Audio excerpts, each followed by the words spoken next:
What are some realistic expectations for the passing offense in the second half of the year? So moving Um, forward, and let's just assume Justin Fields is back this week.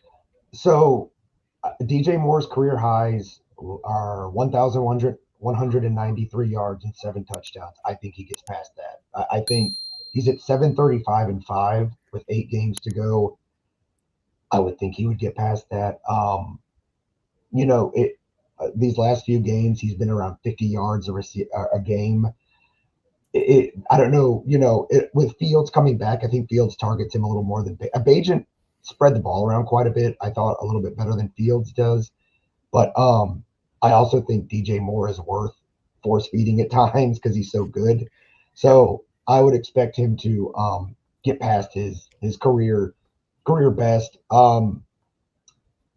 That's kind of all. I Yeah, I it's mean, tough. there's It's tough to say. It's tough to pinpoint what they can do because it's so week to week fluctuates. But I think, and I think, I think Colt Kmet, to your point, I think he'll have career highs this year. I think he's on a good pace. I wonder too how much having Braxton Jones and Darnell Wright as tackles helps him get a little more involved in the passing offense. Because I remember last year starting out, everyone was like, "Where's Cole Kmet?" Well, it was because he's happened to sit next to Riley Reef and help pass block yeah, on so many downs. So I think with a little more involvement, he'll be able to, add to his career best and show people that he might be worth it, the contract he signed. But yeah. I've always liked him. I know some people don't like him. Like you. I think they're using him a lot better this year, and I think I don't think he'll ever be Travis Kelsey, which is kind of Yeah. what I think some people expect. But I think some of my dismay for him came from the expectations that people had of like, yeah, there's no reason this guy can't be Travis Kelsey, and that's kind of right, like that just felt like ridiculous to me. It's yeah. that this guy just cannot move like that Yeah. physically. Well, So Nagy drafts him, so automatically people start, yeah, oh, Travis Kelsey, and it's like, no, you need to watch Travis Kelsey. Like Travis Kelsey's hips are like butter. Like he can turn a cornerback around. I mean, Cole Kmet, I love the guy, but I mean, it looks like it's not nearly as smoothly. I'll say that, but yeah, he's good. I mean, he's very good for what he does, and I think in this offense, he's perfectly adequate. and never forget Bears fans with that draft pick, you could have had Chase Claypool. Yeah, So yeah. um, Two wasted now second round picks. let's go ahead and jump to your unrealistic expectation for the passing offense. So I'm gonna get the microphone closer. No, so I do not think Justin Fields is going to show that he's a franchise quarterback. I love the guy. I just don't. I don't think in 8, maybe even 7 games. I don't know what he can do outside of absolutely, having a Deshaun Watson esque rookie season. I know Deshaun Watson, but he had that streak of like where he went like 18 touchdowns to one pick over a court, Yeah, something crazy like that. I just think I think that the ship has sailed. I don't know. I mean, I think they're going to leave the door open. I just think it's unrealistic to expect him to come in and finish the year super strong. I mean, the schedule is not going to get that much harder, but it's not going to be easy. Um, and I think I it's a weird spot because I don't know what assurances Ryan Poles has given Matt Eberflus and I guess ostensibly Luke Getzey because part of me is like if you don't think Fields is going to be the guy and you have 30 some games of tape to make that assessment, why wouldn't you play Bajent and see what you have in him? But I don't think I think you're going to win more games with Fields, and I do think he's worth looking at. I just feel like it's going to be like a Mark Trestman thing where they think Bajent can run the offense better and they're going to bench Fields. And then it's going to be like you're going to have like the last 2 games, which mean absolutely nothing with Bajent. And it's like, well, if this is what you wanted all along, why didn't you do this? So I don't know. I think Fields will definitely could be successful somewhere else. I just think with the Bears, we're kind of entering the last 8 games of his Bears tenure, unfortunately. yeah. So, and the reason I asked you to go back to back there is because mine are very intertwined. So, for realistic expectations, I think a realistic expectation is that Justin Fields' stat line at the end of the year will look respectable, and that will be enough to keep some Bears fans upset if he's not back, Right. but have some other Bears fans arguing why the stats could be fool's gold. Like Right.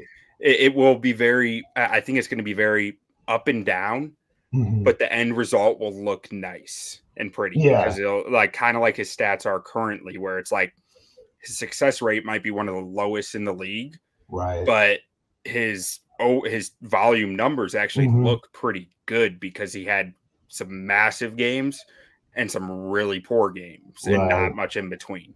Um, Now, for the unrealistic expectation, it's the opposite of that. It's that he has massive games against, say, the Panthers, the Cardinals, Hmm.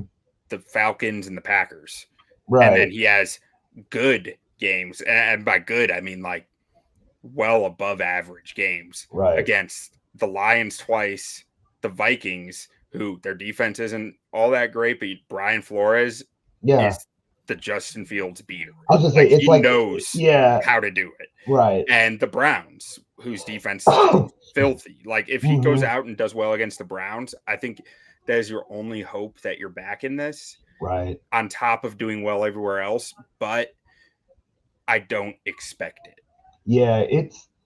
It's depressing to say because like I definitely hitched my star to his wagon and wanted, and Yeah. but I think it's one of those situations where you're like, I think if he's gonna be successful, it can't be here, or Yeah. and it's weird because like the logical thing I think would be, I think Poles is gonna survive another year. I don't think they'll fire him. Whether or not they should, I certainly am open to debate, to that debate. Um, but if you're gonna get rid of Eberflus and his staff, you don't want to saddle the next coach with Fields. Just give it a clean break. Do what they did in Yeah. Houston. Get a new coach, get a new quarterback, and kind of reset the clock.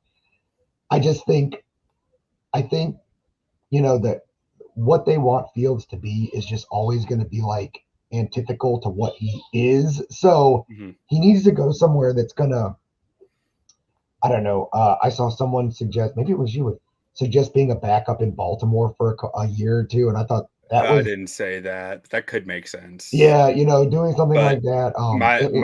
I think my dream scenario for him is with Arthur Smith and the Well, Falcons. that's what,